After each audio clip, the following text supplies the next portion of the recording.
Hi everyone, I'm Kristen. Today I'm going to be doing the twice a year tag. And this is a tag originally created by Bex from the channel Beckle Books, and a tag that she does twice a year in April and August to help keep her on track with her goals. I really love the idea of this because I especially like it because it's not necessarily synced up with like quarters, and it's not like in the middle of the year when there typically is a lot of other like middle of the year content that you do. So I kind of like the atypical timing of this tag. I also feel like a tag video is really quick and easy to make and edit and upload, and I have been really struggling with specifically editing lately, not to have time for it, although a little bit of that, but I'm having some really challenging computer problems that is making editing a bit of a nightmare. So I am sorry that I haven't been uploading my typical content and timing, etc. lately.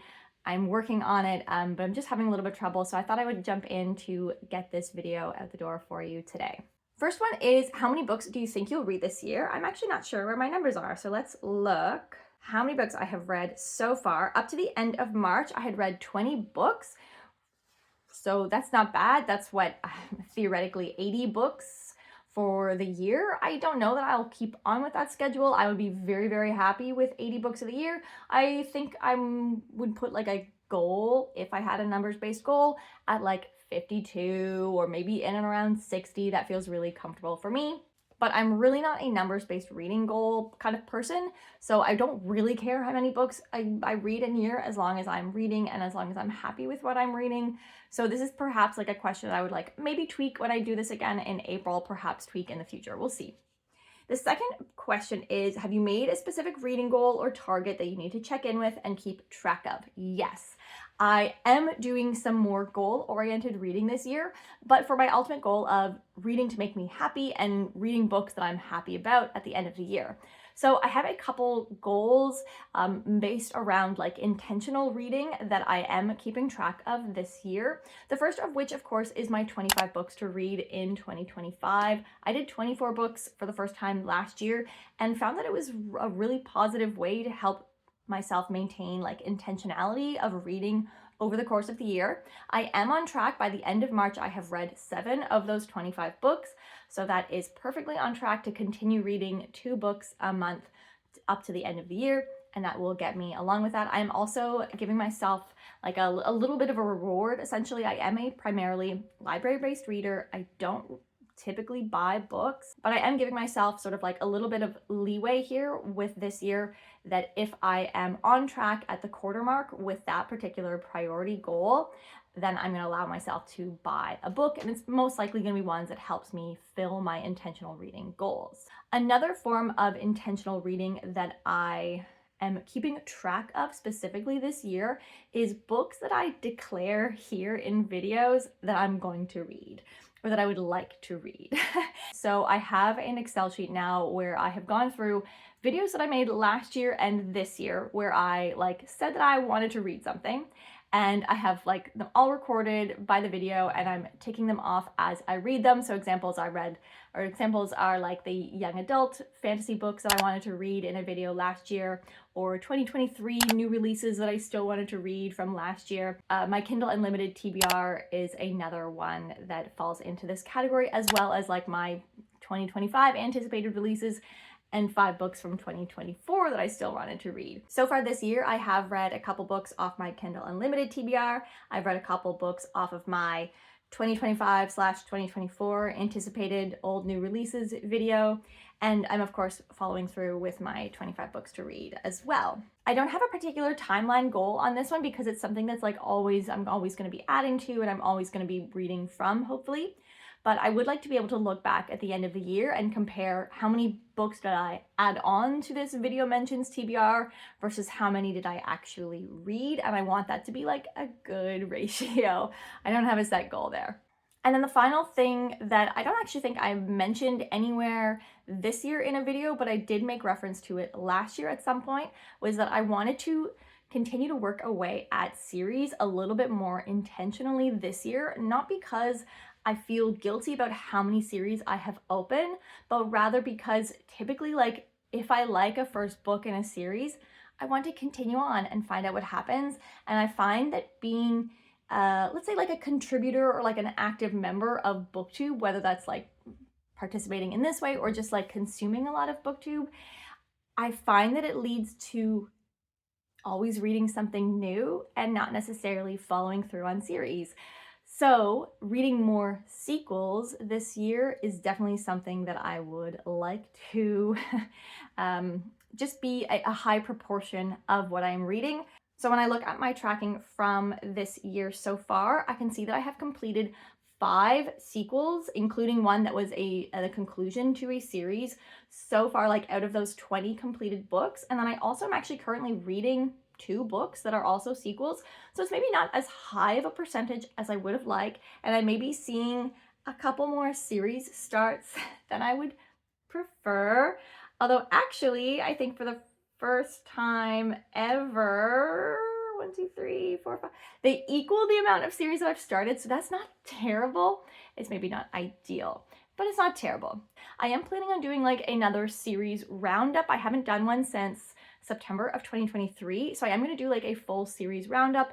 And I'm also like, I really enjoy that Abby Salter does like quarterly series check-ins on like her specific series plans for the next quarter.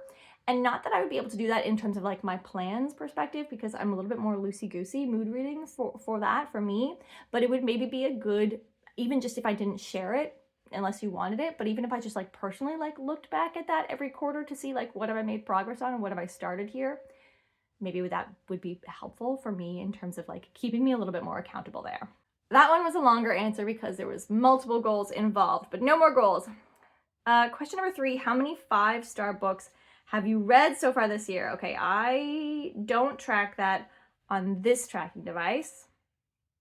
I track it on this tracking device on StoryGraph. I have to put StoryGraph on my tablet.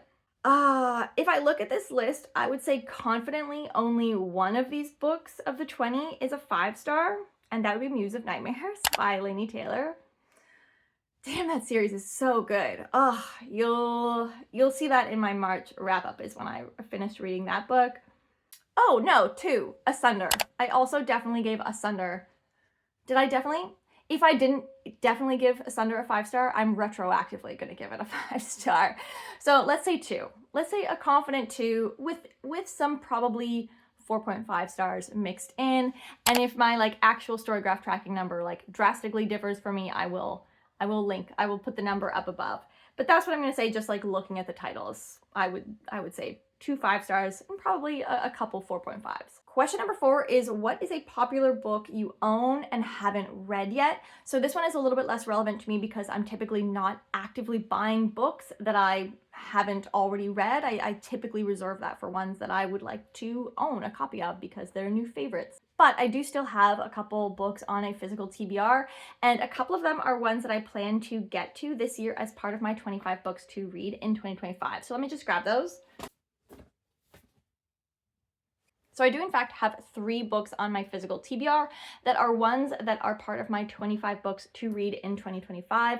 And that includes Labyrinth's Heart by M.A. Carrick, Vita Nostra by Marina and Sergei Dianchenko, and Peace and Turmoil by Elliot Brooks. So those are the 3 physical books that I own that are part of my priority reading for this year.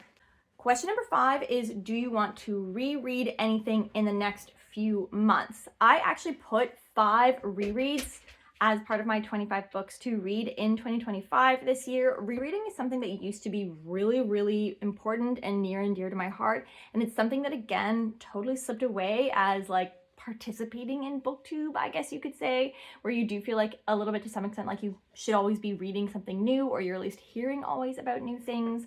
So those 5 books included Nona the Ninth by Tamsin Muir, The Will of the Many by Will Islington, The Mask of Mirrors by M.A. Carrick, The Will of the Many, oh, I already said that one, The Book That Broke the World by Mark Lawrence, and Little Thieves and Painted Devils and The Fallow Year, like all as one, by Margaret Owen. I have already read that one. So based on my goals for each of these books, I think I'm most likely to read The Will of the Many and The Mask of Mirrors in the next few months. Like definitely before August, I should probably have gotten to these books. And I am planning to actually switch out the Book That Broke the World because I kind of already missed my goal for that one. So it's just like a little bit less relevant. I do have one that I'm going to switch in, but I'll wait for my halfway through the year, like priority read update to make a specific plan and share that with you for that one. So I think that those are the ones that are most likely to happen in the next few months. Question number 6 is, what new release are you anticipating for the second half of the year?